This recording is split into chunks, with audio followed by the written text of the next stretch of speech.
Eu fiz o vídeo que vocês viram, são trechos de 3 poemas, e queria muito falar um outro.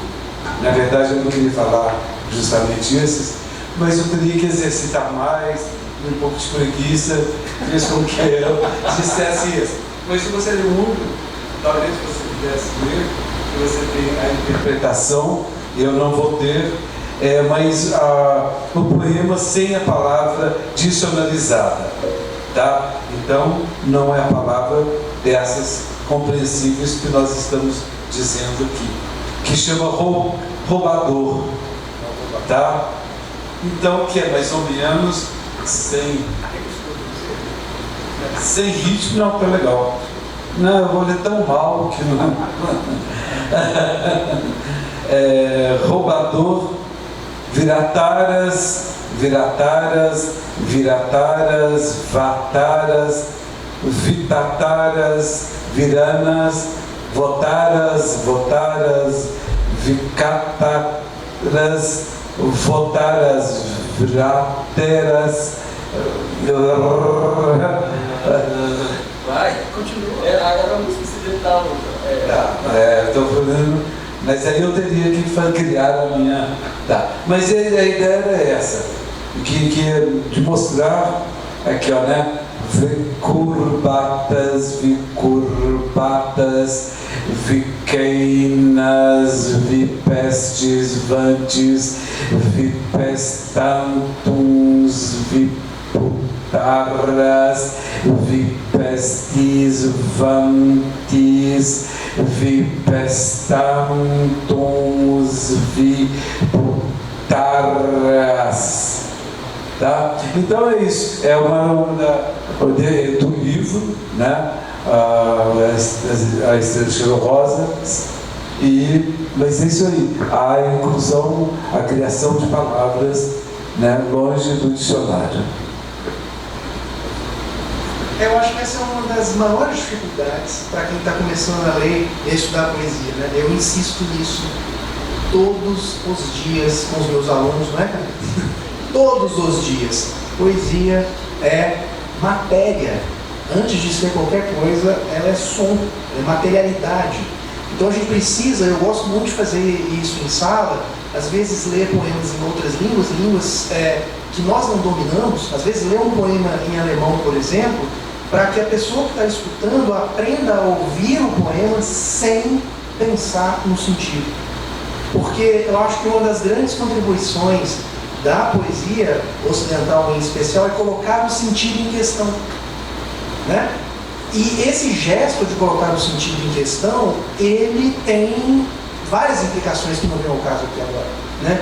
Mas, de alguma maneira, e vocês gostam de um bom exemplo disso, mas a gente tem na poesia concreta brasileira, na tradição da poesia de vanguarda, de modo geral, um procedimento semelhante, que é o procedimento justamente de pensar a forma falante.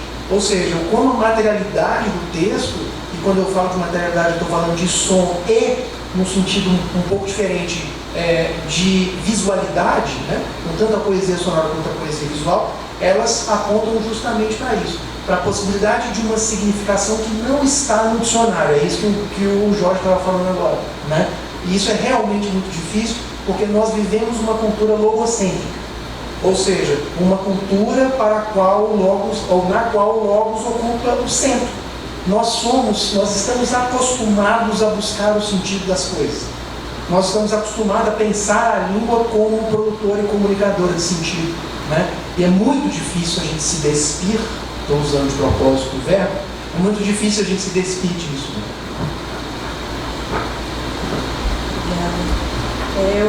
É muito difícil realmente escolher os poemas quais vão ser sonorizados, porque tive uma apreciação assim por todos, muitos me chamaram muita atenção. Vou pedir licença mais uma vez para fazer aqui uma leitura e vou vocalizar o poema que se chama Os Olhos. Ei, eu acho que eu dormia quando... Ei, eu olhei para dentro da água e... Ei, eu achei 4 infinitos olhos. Ei, 4 infinitos olhos na água. Ei, eu devia estar mesmo acordado. Ei, mas a minha mulher dizia que, ei, eu tinha dormido como pedra. Ei, se fui pedra, então, ruminante. Ei, os 4 olhos infinitos na água. Ei, marejavam como uma jazida. Ou, ei, se é um jazida, talvez jaspe ou, ei, Jade é o nome da minha filha. Ei, Dríade, canta comigo a natureza.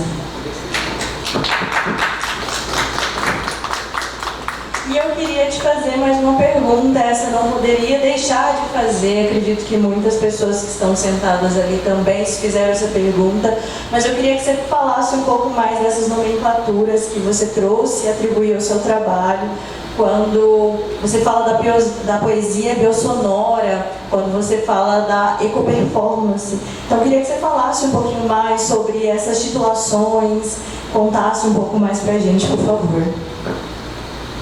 Eu acho que eu fui chegando, digamos, a classificação, assim, a essa denominação, depois de alguns anos, né? Como eu sempre trabalhei com espetáculos, com performance, né? Mesmo na infância, né? Ali eu já tinha... É uma coisa incrível que do lado da fazenda eu criava com os meus primos, com os irmãos, com amigos ali, com gente que morava ali próximo, né? Então eu já tinha aquele pendor, já queria fazer espetáculos, e colocava as pessoas para assistirem, né? E eu colocava a ideia de passarinhos, e de animais, e os meninos, eu tinha 5, 6, 7 anos, sabe, Veras? Era uma coisa assim, né?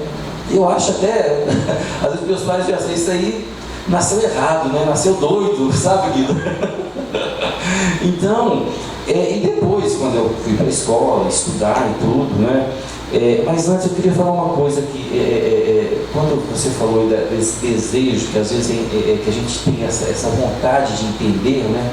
Eu me lembro na 5ª série, a professora Magna, em Rio Paranaíba, ela teve uma prova sobre Macunaíma, o livro do Mário de Andrade, né?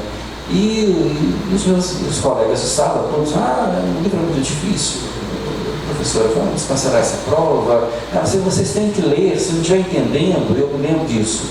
Ela dizia o seguinte, continue lendo, mesmo você não estando entendendo naquele momento.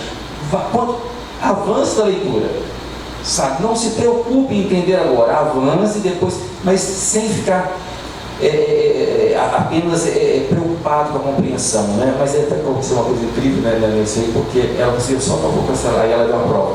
Eu não posso cancelar a prova, porque eu não vou cancelar porque tem um colega de vocês que tirou a nota máxima. Aí ele disse, é ele, sabe? É ele que tirou a nota máxima.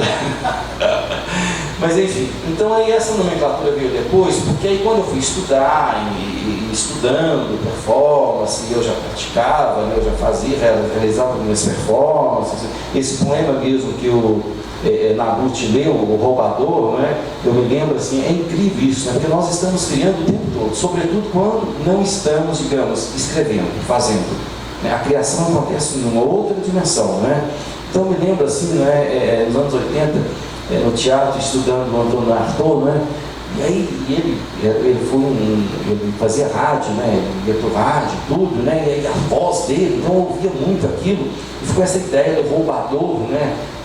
Aí já é um imaginário, mas aí respondendo a você, depois a poesia sonora, né? Que é largamente, né, explorada pelos dadaístas, enfim, é uma vanguarda histórica e fabulosa, fantástica, né? Porque ela colocou em questão eu acho que não apenas a literatura, mas a própria poesia, né? Porque ela, as manifestações de toda ordem com a palavra escrita, né? Explodindo mesmo as línguas dicionarizadas, né? Porque são carregadas de neologismos, né?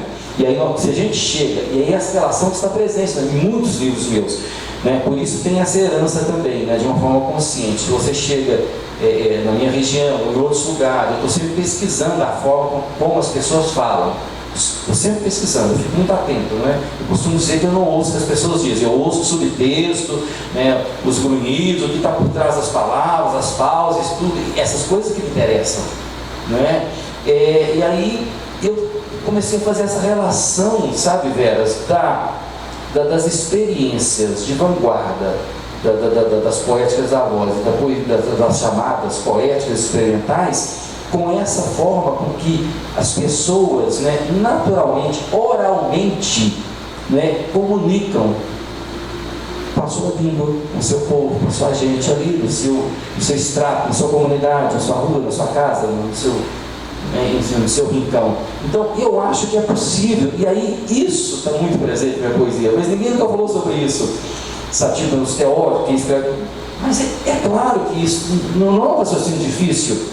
É porque eu tenho a sensação que a pessoa, quando ela vai escrever, ele tem que trazer um grande nome, um grande teórico, né, para justificar, digamos, o seu texto, o seu ensaio, né? Mas aí nós esquecemos essas culturas autóctonas, né, desses povos que estão aí, que não tem nem domínio da língua escrita, né, mas que comunicam e que reinventam de forma magnífica a língua. Não é?